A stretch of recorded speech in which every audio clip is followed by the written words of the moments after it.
Welcome. We quickly organized today's conversation just to respond to the latest budget, which was announced earlier this week, which obviously had some substantial implications for ultra high net worth families and investors. You know, we all know the famous Benjamin Franklin expression, the only thing certain is death and taxes. And of course, the primary difference between those two is that death doesn't seem to get worse every time there's a new federal budget.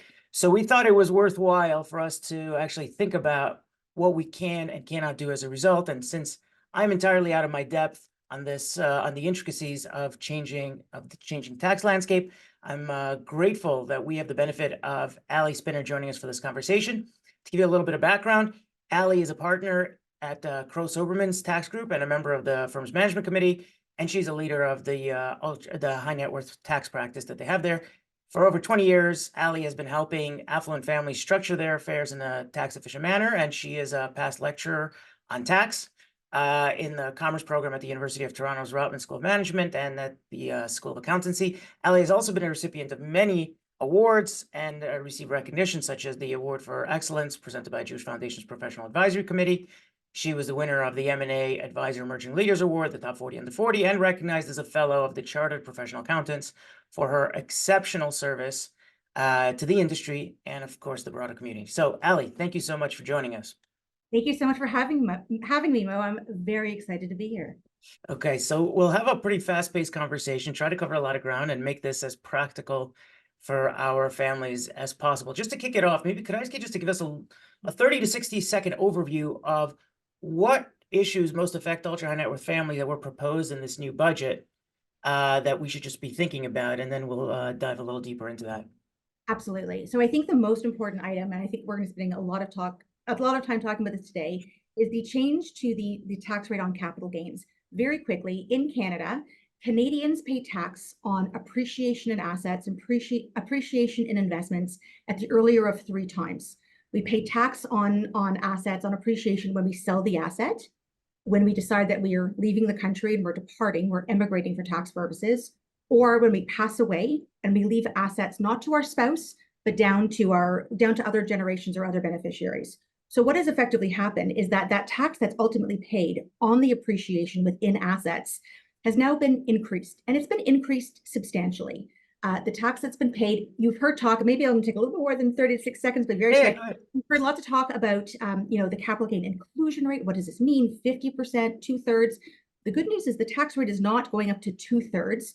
When we have a capital gain, when we have appreciation in an asset, since the year 2000 until now, only half or 50% of that gain has actually been taxable. That's the inclusion rate. That's the amount that we bring into taxable income. That inclusion rate, 50%, we know in Ontario, the highest personal tax rate is 53.5. So up until now, the tax rate, 50% of 53.5, is 26.7%.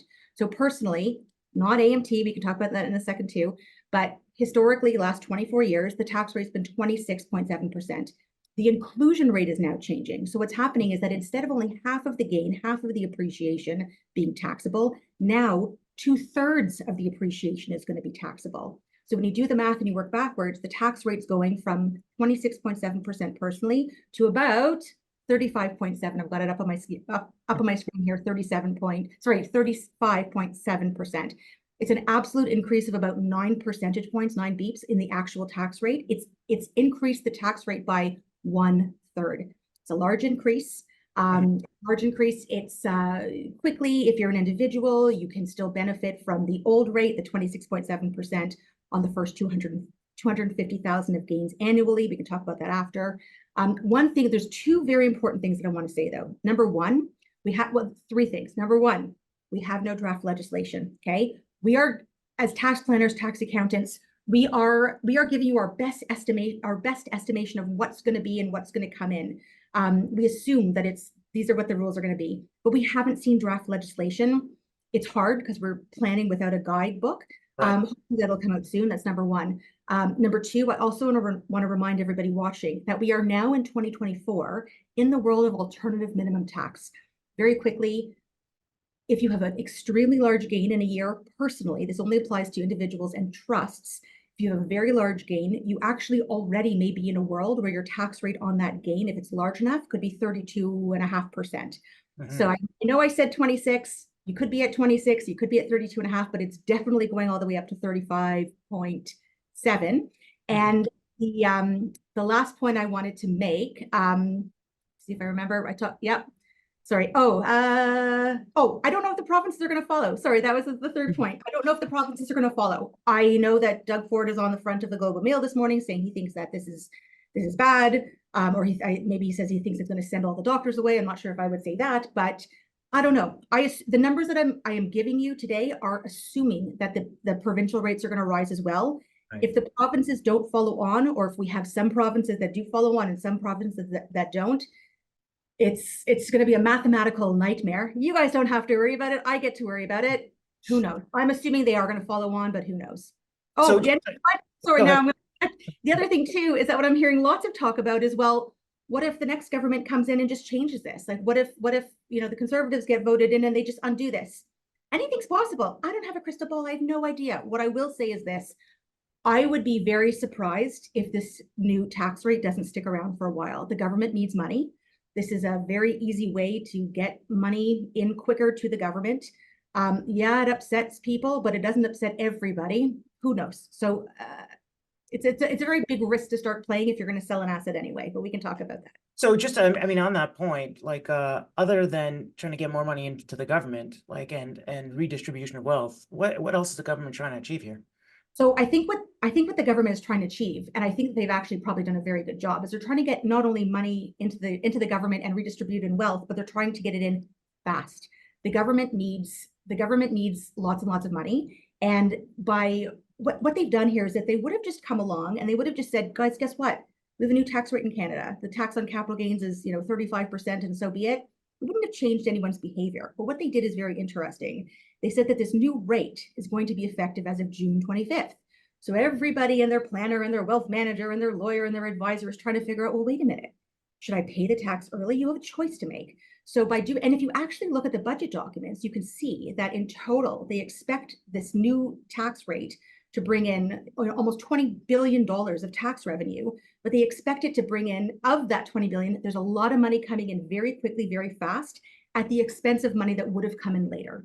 So they've given us the option, and you have to figure out, do I otherwise want to trigger a gain sooner? Do I want to pre-pay tax? If you otherwise weren't going to sell, or if you weren't going to pass away, or you weren't going to leave the country, you wouldn't be paying this tax until a future point in time. So this was a for sure done on purpose to get money into the government faster.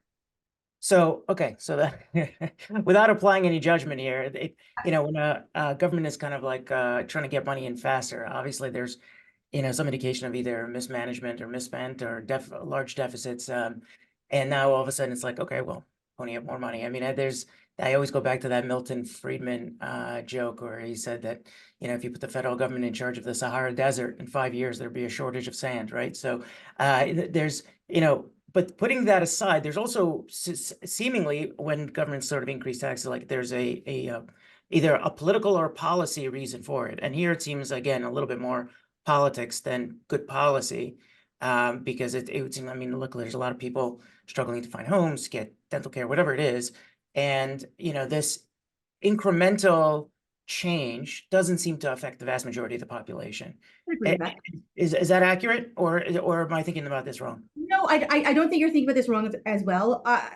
I'm not a political pundit or an economist. I couldn't tell you exactly what the reasoning was behind this. I think that this was absolutely, they need money. They got to raise tax. They got to piss off the right people, not too many, but just enough. And the people that they want the other people to be pissed off with too. Tax the rich. Why not? Right. But I think absolutely this was a way to spur the sale of investments that otherwise wouldn't be sold into the future, and get money into the tax coffers faster. You made a comment about policy, something that I do think is a little bit short-sighted, but again, who knows, right? Who knows? And I don't want to get in trouble for saying this, but well, when I go to Ottawa and I go into the budget lockup and I get to read the budget documents the day of the budget in a quiet room with 200 of my best tax professional friends from across the country, and we get to talk to the Department of Finance and the individuals who wrote the policy, and we get to ask them questions. The responses are sometimes surprising. I think there's a lot of assumptions of, well, they must thought of this or they must thought of that. They're people. They're like you and me, right? They're doing the best they can. Yeah, the one point I want to make though in terms of long-term versus short-term planning. So we talked about also about one time that you otherwise would pay capital gains taxations when you leave the country. My concern is that I absolutely think that people are going to leave the country. And I say this as a concern because I don't want people to leave the country. That is not a good thing. And it's true. When I say people leaving the country, I've had more calls in the last 48 hours, 36 hours, however long it's been since they let me out of that room at 4:30 on Tuesday. I don't even know what day it is, to be honest. Yeah. I've had more calls in the last couple of days from clients who want to actually pull the trigger and depart and pay the nut, pay the when I say the nut, I mean the nut of tax, not the Sure. but to pay the actual amount of tax that they would have to pay for departure tax. Because the amount of departure tax that they would have to pay now is less than they otherwise would have to pay in the future, whether it's on departure or on a sale. And I've had more calls in the last couple of days than I've probably had combined in the last 10 years. And it's worrisome. And what's going to happen is that, yeah, people are going to pay tax on departure on their way out of the country. You may know that we don't pay tax on Canadian real estate when we leave. We don't pay tax on registered accounts, but we pay tax on everything else. Whatever the government can't get their teeth into when you're out of the country, they get on your way out the door. Right. And the concern, though, is that if those assets continue, if those businesses or assets continue to rise once you're gone, well, on that future growth, the Canadian government's not going to get the tax revenue, right? So they're kind of getting a lot of money upfront right now. But if a lot of those really high performers or people who are, creating businesses and all that type of stuff, even if you're a business owner and you own your business in Canada and you leave, and maybe you're saying, well, I'm going to leave now because my business is worth $10 million and I expect this thing to be worth $100 million. A really interesting point is that when you leave the country, you would pay tax on the 10 because that's where your business is worth today. Sure. You will even though it's a Canadian business, unless it's a business really tied to Canadian real estate, when you sell that as a non-resident, whether you're American, in France, wherever you may be in the world, you're never going to pay Canadian tax on the growth 100%. Of that business from the 10 to the 100 because our tax system doesn't tax capital gains in Canada by non-residents. So that concerns me. Ali, I mean, thank you. I mean, that is a perfect example of just the Laffer curve in action. And again, and before we're going to get to specifics and tactics and strategies. Talking to his mom, come on. Oh my goodness! Stop! Oh my goodness! No, but what I was saying was that this is a great example of what you just described of the Laffer curve. And again, for anybody that's not aware, the Laffer curve essentially demonstrates that increasing taxes excessively basically ensures that there's less tax to collect, right? Because at a certain point or beyond a certain point, increasing tax will decrease government revenues because either lower economic activities or increased tax avoidance, as tax rates rise, individuals and companies look to find ways to both legal and illegal to avoid and shift tax investments to tax favored regimes or, and certainly reducing domestic investment. And, again, the very little that can contribute is like, as a student of history, we have seen this when the Great Depression hit in the US in the early 30s, President Hoover increased taxes dramatically to cope with effectively mounting government deficits. And that led to 20 years of poor economic conditions in the US. In the UK, something similar happened in the 1970s. They increased taxation again. And at that point, I think it was to like 83% on our income, and huge brain drain, skilled labor, prominent British personalities, companies left. You saw it in the 90s in Japan, in the early 90s, where, again, taxes just only prolonged the deflationary spiral. And you saw it in France, like with Hollande, when he increased taxes, I think it was 75% or something like that on again, those earning over $1 million. And you had massive relocation of wealthy individuals that were previously driving the economy and entrepreneurs. And it would be a shame to see that in Canada, and certainly would hope that some of that shifts over time. Mo, I just wanted to say also there's some awesome questions that are coming in the chat that I can see as well. If we don't get to them in here, we can certainly go to them at the end of our discussion.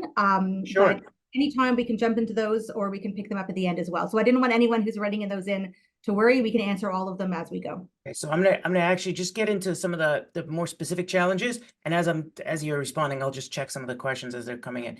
Okay, so look, we all love to complain about taxes, right? I think the people complain about taxes fall into two people, men and women. So, but let's understand like what a little bit of that griping is about. What kind of tax plans and tax strategies that have already been in place will be most challenged by this new budget? I like that question. So, you know, it's interesting. One thing I would say is that the era of tax strategies, I would say, is actually gone in Canada. In 2024, I think it's important to say this. In 2024, you know, the time of the aggressive tax planning and all that stuff is really over. We're in a world of what I'll call new GAR.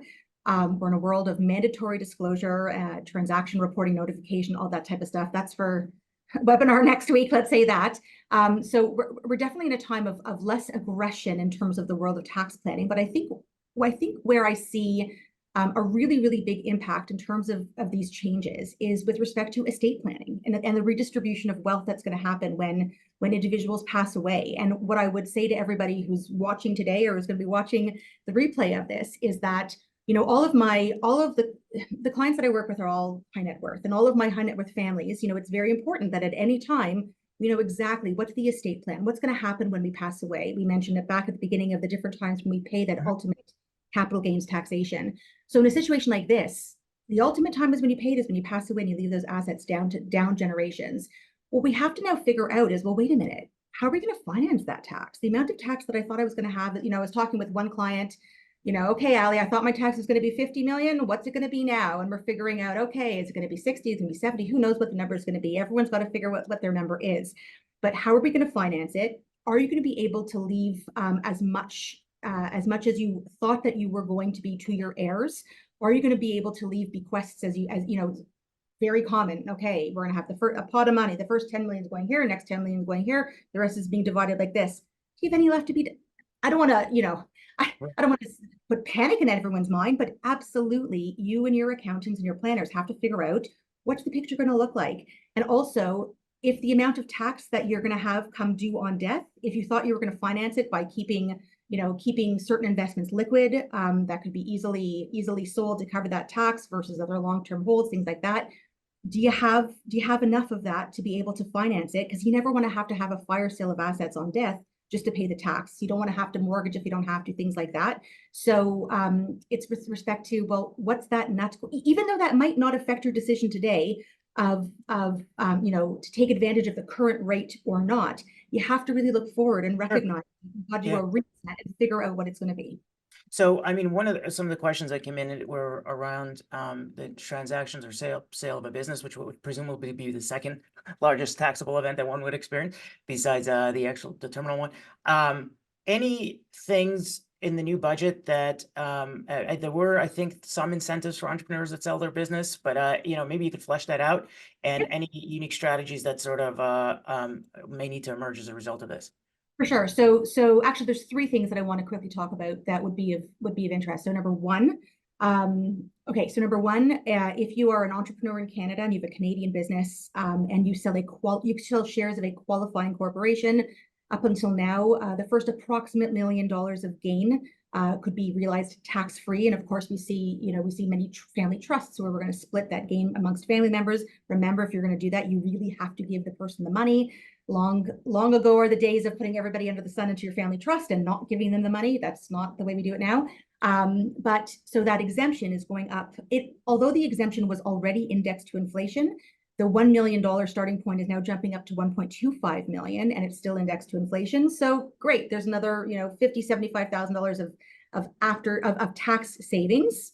Probably a drop in the bucket for people selling businesses for hundreds of millions of dollars, but it's still important. Number two, there's a new entrepreneurial credit, which means, again, that for certain individuals who create businesses in very specific sectors, I have to say this, the list of exclusions is very long and probably longer than the list of inclusions. I feel like they were looking at tech businesses that they really want this to apply to, who knows? But this new credit, which also, it comes into force over 10 years, very long period of time. It's up to a $2 million tax-free exemption on top of the 1.25 million that we just talked about. Right. So by 2036, if you sell a business, the next $2 million of gain, if you are the founder, there's all these rules. You have to have been full-time employed, been there for more than 5 years. This is not to then multiply through all the family members, but you could save tax. So let's call it another, I'm so used to the rates being around 25%. I can't do that anymore. I was going to say, call it another 500,000 of savings, but now it's really another 700,000 of savings by Right. being able to use this credit. Something that's also interesting and might be attractive to some people on this phone call is the concept of being able to access this new $10 million capital gains exemption. Hopefully that caught the attention of some people. And that $10 million exemption is available to business owners, I should say a group of business owners who are going to choose to sell their business to a trust for the benefit of their employees. And this was something, it was actually announced last year, where this concept of the employee ownership trust, it wasn't really that exciting or attractive. Like if you're considering alternatives, you know, you could sell to private equity, you could sell to a non-resident, you could sell to a strategic buyer, all those different things. And oftentimes people would want to sell to their employees, but the employees don't have the cash. And you know, the employees don't have the cash to do so. How is it going to be financed? You can end up with negative tax consequences in selling to employees and let the business pay for itself. There was no icing on the cake. The icing on the cake, they announced it in the fall of 2023. They've now given us a little bit more guidance as to who will qualify. The icing on the cake is now, if you are going to sell to an employee ownership trust, you or the owners of the business, there's a one-time limit of $10 million, whereby you can have a $10 million exemption. And that's, it's real money that, you can save $3.7 million of tax. And the benefit there too is that not only can you sell to your employees, the business buyout can be financed from the operations of the business, which is great. You won't get all your money up front. If you're selling to private equity or a strategic buyer, you're probably getting lots of cash at the beginning, walking away, you're done. If you're selling to the employee ownership trust, you're going to be paid out over time unless your business can pay you out the full amount of the cash. I doubt it can, but yeah, so that's really important too. Sounds like I have to make a lot more of my family members my employees.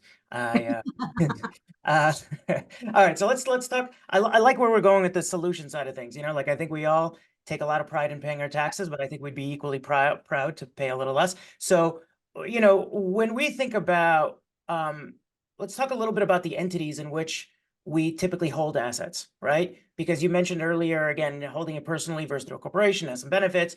Again, that question versus trust versus registered accounts, like how should we be thinking differently about where we hold assets than perhaps we did until now? Okay, so that's why I work very, very hard. That's why I work very, very hard, and I'm teasing a little bit because I do spend a lot of time helping clients understand exactly where you should hold, exactly what you just described, in what type of structure, how should I hold? Is it a domestic investment? Is it a foreign investment? Where does it make sense to do so? Should it be in my registered account, my non-registered account, a corporation or a trust? I know it's a great answer, but it depends. And the reason why there's a whole bunch of different levers that go into that decision of the it depends. I would a couple things that are relevant from the change in this budget, and I'll talk about some other things more broadly. What's the only thing that's really changed now is that whereas before the capital gain, I would generally want, for reasons I'll discuss in a second, clients to hold large investment portfolios through corporations. Now there might be a little bit of a reason to hold some element of appreciating assets outside of a corporation in your personal hands. The reason being that these new tax rates we're talking about on capital gains, whereas for trusts and corporations, it starts on $1. Right. For individuals, it only starts after you have $250,000 of capital gains in any annual year. So there's an annual limit on capital gains. That annual limit is shared not only with gains, but also with stock option benefits. So if you're a person who has stock options from the public company that you work for, that option benefit limit is combined with the capital gains limit. So sure. And they don't roll over, right? They don't roll over year to year. What do you mean by rollover? 250,000 each year, like it's each year. It's a use it or lose it. And one of the things I often discuss is that there's a couple of these use it or lose it concepts in Canadian taxation. One of them being the benefit of the marginal rates. So, like irrespective of capital gains, I always say, even if you've got all of your assets incorporated and you don't really need the income personally because you have access to tax-free capital in the corporation, I still like with my clients, I still like for them to report $250,000 of income per person per year, even if it's in a perfect world, it's the payment of a dividend, we're getting back refundable taxes in the corporation. The reason why I like doing that is that there's savings of about $43,000 per person per year of the marginal rates. We don't pay top rates on $1. We pay top rates only on $250 and up. So that's a use it or lose it. This is another use it or lose it. If you don't trigger $250,000 of capital gains each year personally, to use up that marginal rate, down the road, if you kind of trigger everything all at once, you're going to be paying a higher rate of tax, down the road. A couple other levers I just want to mention, which are important and hopefully doesn't send you all into a dizzy tizzy. Something else that's important is U.S. estate tax. And people listening might say, "What the hell do I care? I'm not American. Like, I'm not paying U.S. estate tax." Guess what? You might be. For any individual in the world.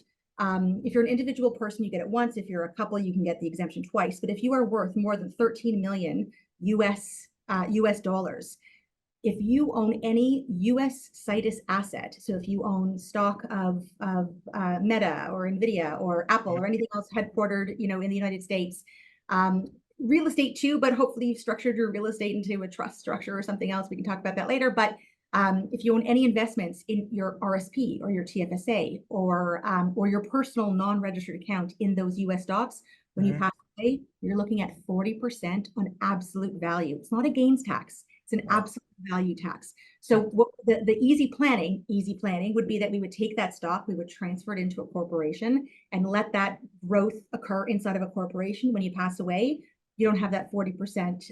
You don't have that 40% tax hit. So that's a reason to get assets in a corporation. There's some of these levers that you want assets outside of a corporation. If you're a particularly philanthropic person, as a planner, we're always looking to make sure that your philanthropy is done as tax efficiently as possible. And you have to make sure that, should it be in the company, outside the company? There's a whole bunch of factors that go in.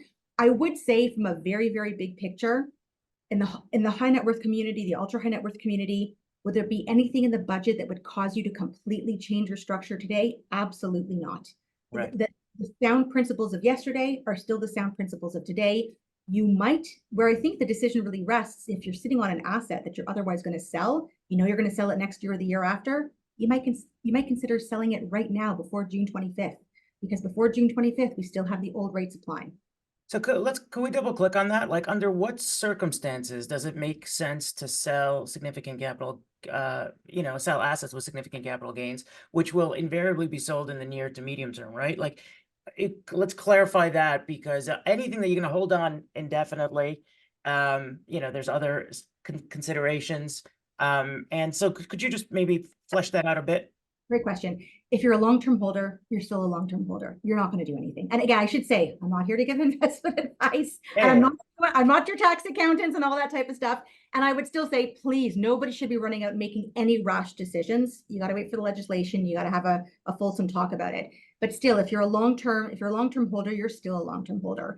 If it's a mathematical equation. I've run my own little model, and for example, at an 8% rate of return, it's a 6-year window, meaning if you were otherwise planning on selling that asset within the next 6 years, you're inclined to pay the tax now. You'll be ahead by paying the tax today early, and versus having to pay the tax within the next 6 years at the higher rate. Obviously, let me just make sure, but before I say obviously, the higher the rate of return, the higher the rate of the return, the shorter the years are in terms of when you would otherwise sell. If you're sitting on, for people who are sitting on, I don't know, if you're sitting on something that appreciates at 2% a year, it's a 22-year decision, right? So the lower the rates of return, the longer, like the more I would say, yeah, you probably do want to sell that asset and trigger the tax today. And not only that, the government's counting on it. The government's expecting you to do that.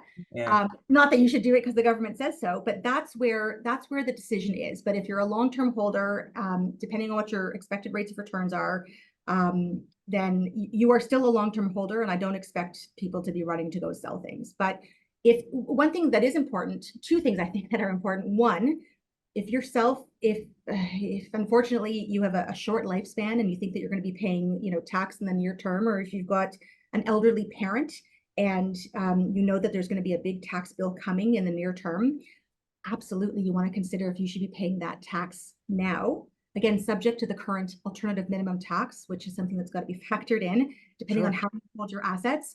But absent that, you absolutely want to consider paying the tax now versus paying it, maybe I'll live to 120, but if we don't, let's at least pay the best tax rate that we possibly can on death. And if we choose to pay the tax now versus if something eventually is going to happen in 2-3 years from now, well, we've prepaid it, but at least we paid less. That's important. And I might have mentioned departure tax again. The departure tax planning, it's the same concept. If you were planning on leaving anyway, maybe you're going to leave now. Right, so I'm going to come back to the departure side. Maybe just, Allie, if we could double click on anything more creative that could be done with either dividends or some leveraging strategies, notwithstanding that the prescribed rate is pretty high right now. Any creative use of leverage or perhaps even attribution strategies, anything there that could, again, are arrows in our quiver to deal with this situation? Maybe, maybe. I mean, I think so. So again, it's a different world in 2024 in terms of tax planning. It's a different world in 2024. A lot of the cute things that used to happen aren't being done anymore because, quite frankly, like as a tax planner, I'm not going to risk being charged hundreds of thousands of dollars of penalties from the CRA for not disclosing something to the government. But anyway, for another day.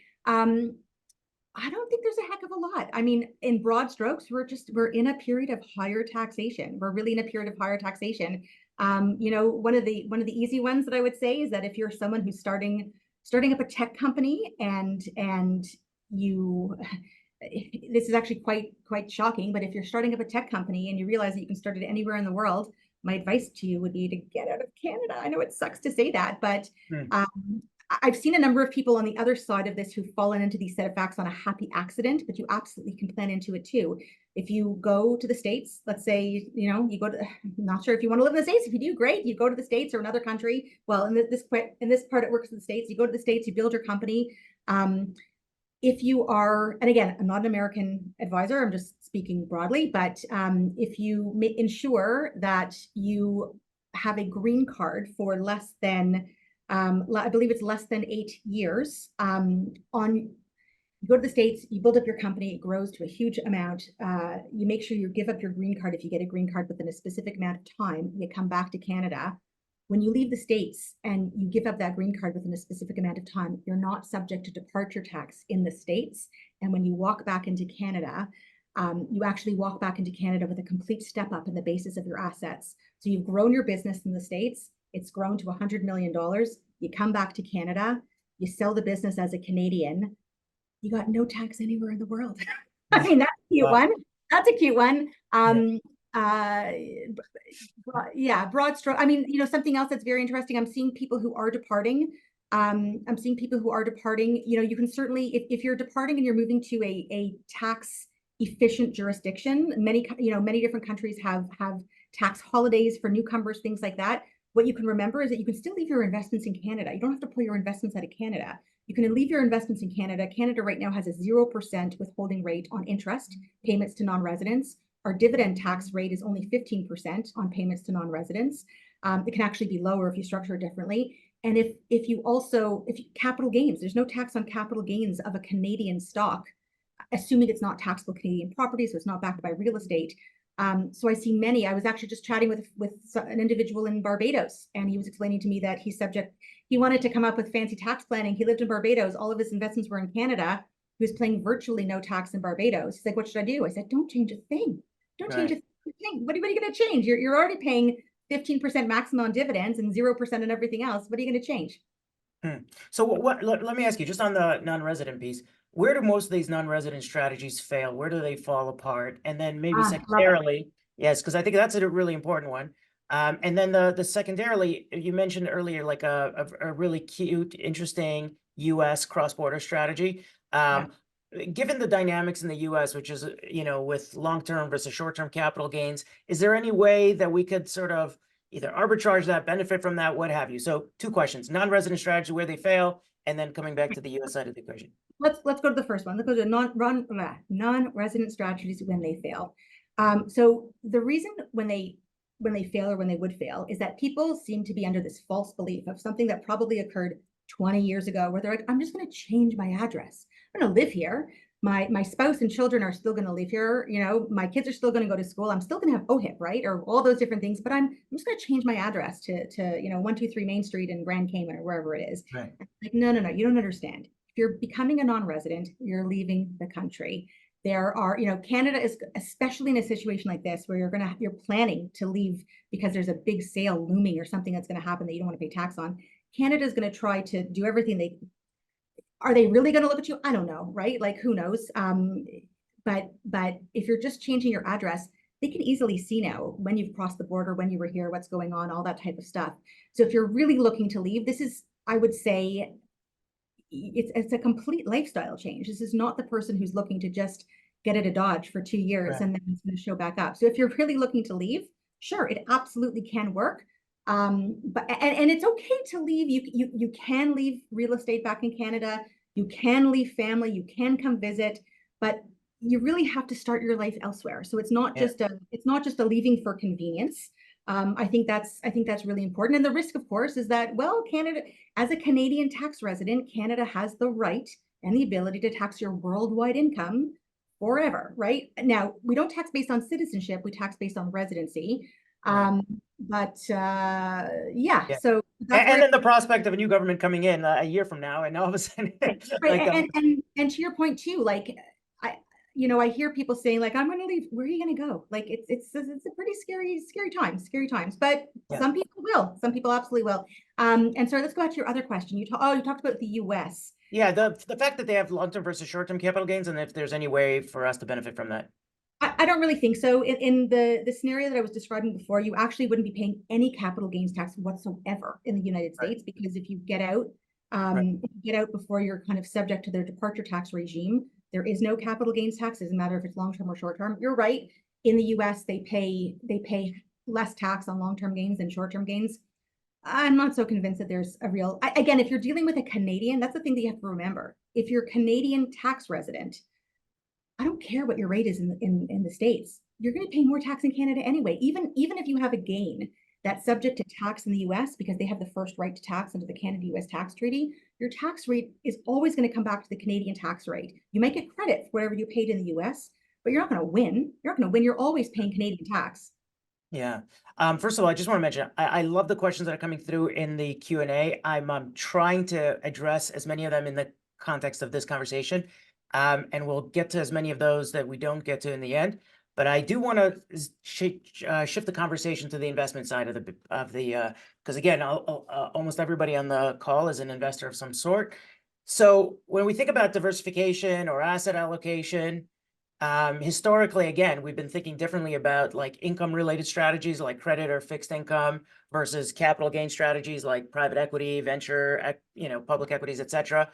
In your opinion, based on kind of what you're seeing, should asset allocation be rethought as a result of this new budget? So I'm going to say that's a hard no. And the reason why I say that is that even though I'm a tax accountant, I'm an estate planner, I always tell my clients that tax is secondary, right? Tax is secondary.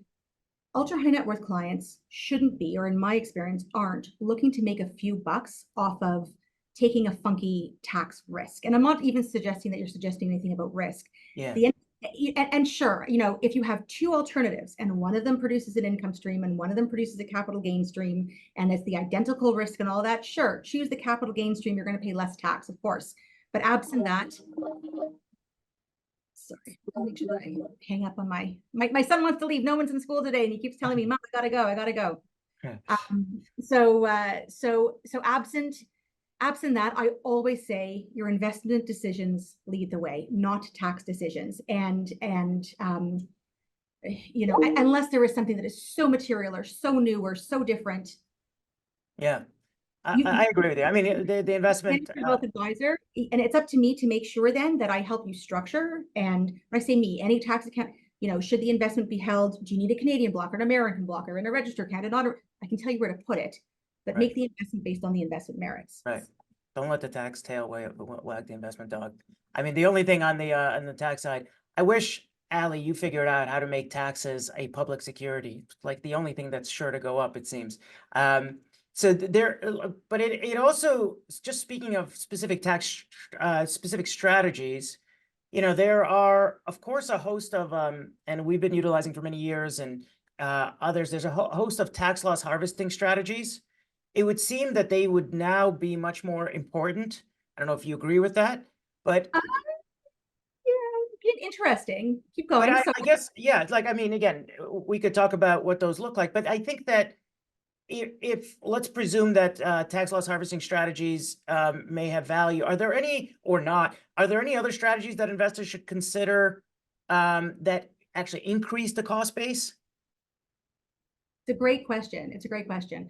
So let's talk about tax loss harvesting for a second. I'm a huge fan of tax loss harvesting, in the sense of, you know, I think that all of our clients, and I'm sure that they do, you know, near the end of the year, should be working with their advisors to say, okay, well, wait a minute, where did I, where did I end up this year? What are my realized gains? What can I trigger before the end of the year? I mean, there are products that'll just, you know, automatically go and Yep. $5 here and there and constantly trade for you for sure. But it's important to do so at the end of the year.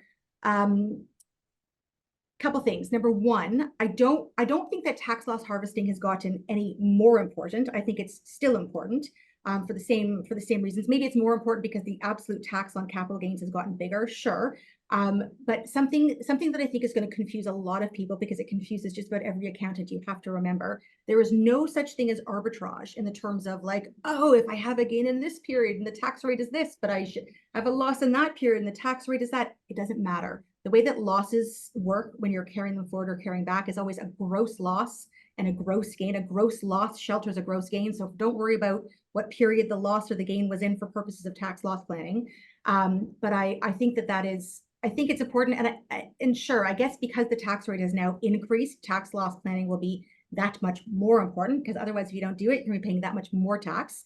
Of course, with tax loss planning, you got to be careful because you don't want to be out of the market. You got to sell something for 30 days and wait till you buy the identical or similar security. So you got to make sure that you can buy something similar enough, but not too similar, that gives you the same exposure and to risk.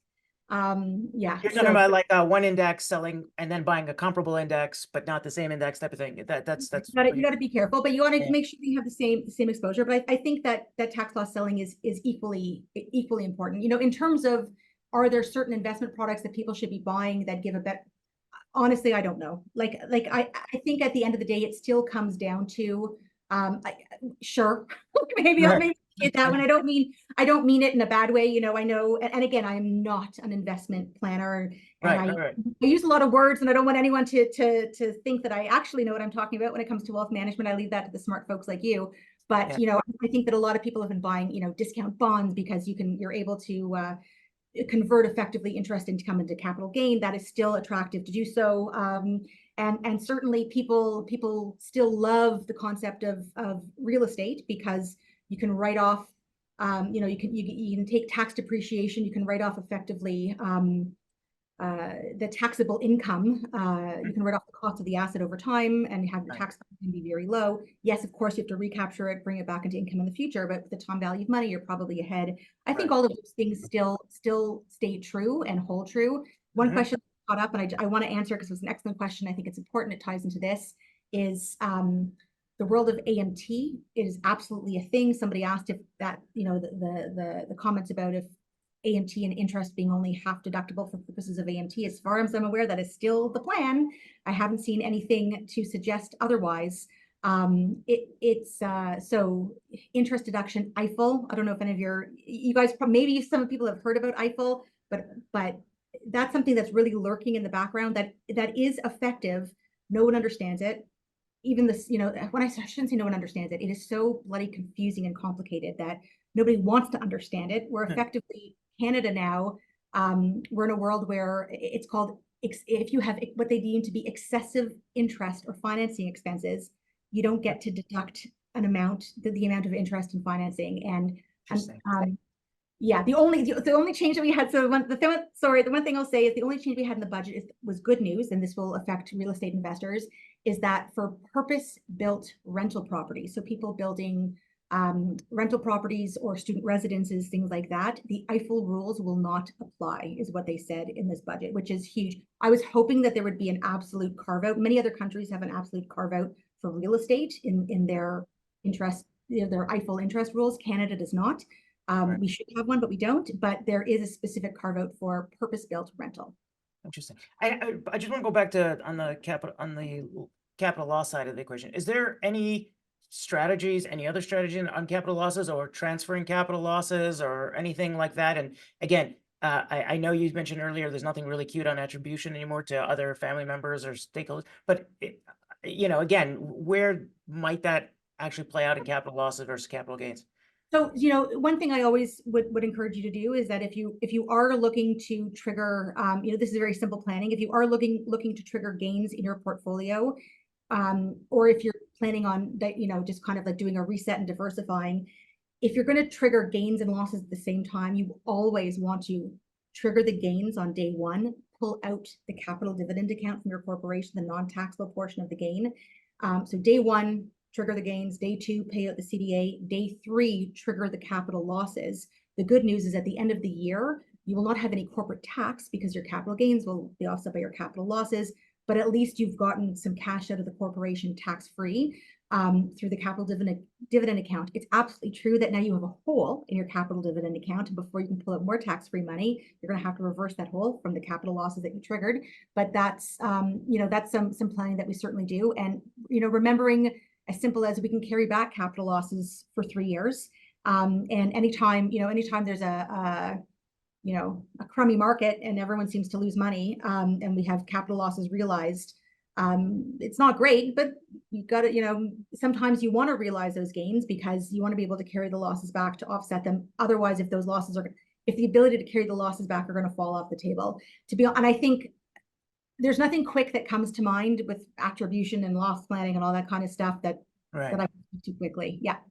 Just on the you made a comment on triggering the gains. There was a question in the Q&A about selling real estate or private assets internally, like within a corp or a trust, and whether that would avoid future. Like, any thoughts on that? Yeah, it's a great question. So effectively, what the person is asking is that you've got a long-term. You don't want to sell the asset. You don't want to get rid of the asset, but you would like to pay tax on the appreciation today without actually selling the asset and then step it through basis. I would have said up until last year, probably. I would have said probably.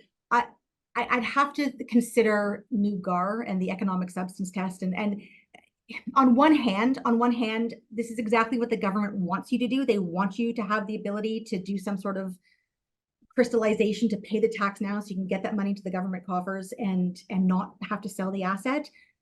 I'm not sure if we can. I certainly wouldn't feel comfortable talking about it in a broad setting. I think that it's an area that we'd have to have a conversation with your tax lawyer to get an opinion on, not to get a full written opinion or anything like that, but it's not as easy as it used to be. It used to be maybe easy is the wrong word, but it used to be easier to do some sort of internal flexibility transaction where you'd hear like, well, before the budget, you'd have everybody transferring their assets from one entity to another to give themselves the ability after the budget, with hindsight, to elect at a certain price so they could decide if they're going to take advantage of the current tax rate or not. So I don't know. Jury's out. Yeah. And just in terms of broader planning, what do you envision? What broader planning? I mean, you talked obviously about the estate side of the equation and the U.S. estate tax planning. Is there any other broader planning considerations that are more critical now than they were, last year? I don't think so. Not in my world. So let me ask you maybe about the philanthropic side, because that was a question that also came up. Sure. And how do you envision this affecting philanthropy, positively, negatively, otherwise? I would love to hear your thoughts. Sure. So I love talking about philanthropy and making sure that people are making philanthropy on as tax efficient a basis as possible. Even if that's not necessarily their motivation. Not everyone is motivated to make a gift just because it can save you some tax, but it does save tax. So why not? Let's make sure we're going to save as much tax as possible. Yeah, I mean, two things I want to say. One, sure, I do think that now that tax is higher, people might be more inclined to make sure that they donate money to manage their tax, assuming that they have the luxury or the ability to do so, to give money away. something that we saw, last year I spent a lot of time talking about this new alternative minimum tax and the impact that it would have on some of the largest donors in our country. It's still there. It's not quite as bad as before, but it's still there. And when I say it's still there, is that up until 2024, you could absolutely, through a corporation or a trust or an individual, you could donate shares of public company stock, or public company stock that had an appreciated gain, and you would pay no tax on the appreciation, and you would still get the full donation receipt.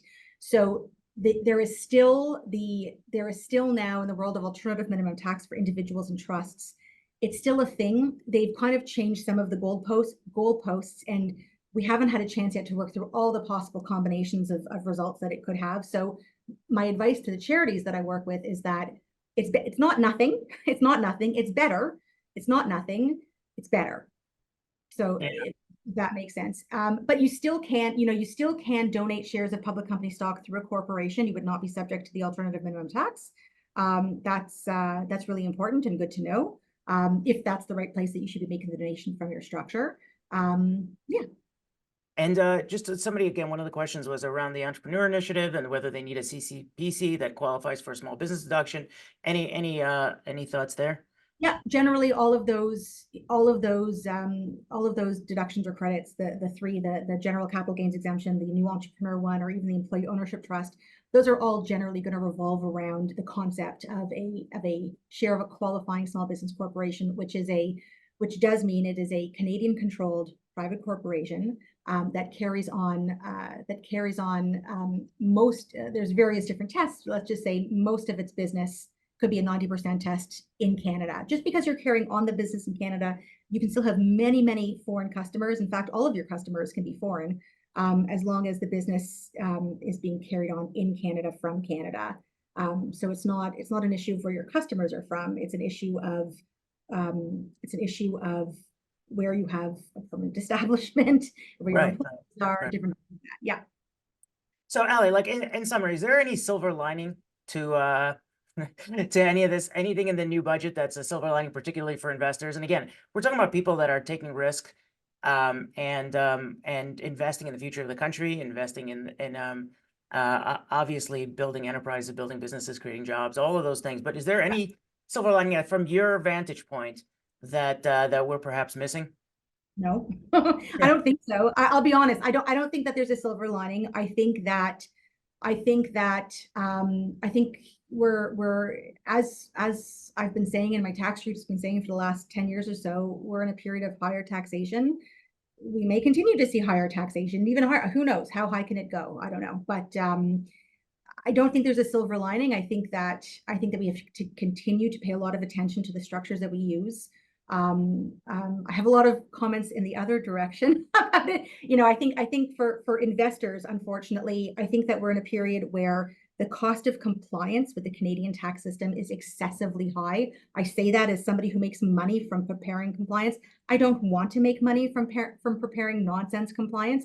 I get it. And I'm actually quite vocal with the CRA directly on this topic. The cost of complying with foreign assets, it can be outrageous, and at very little, the amount of disclosure that's required.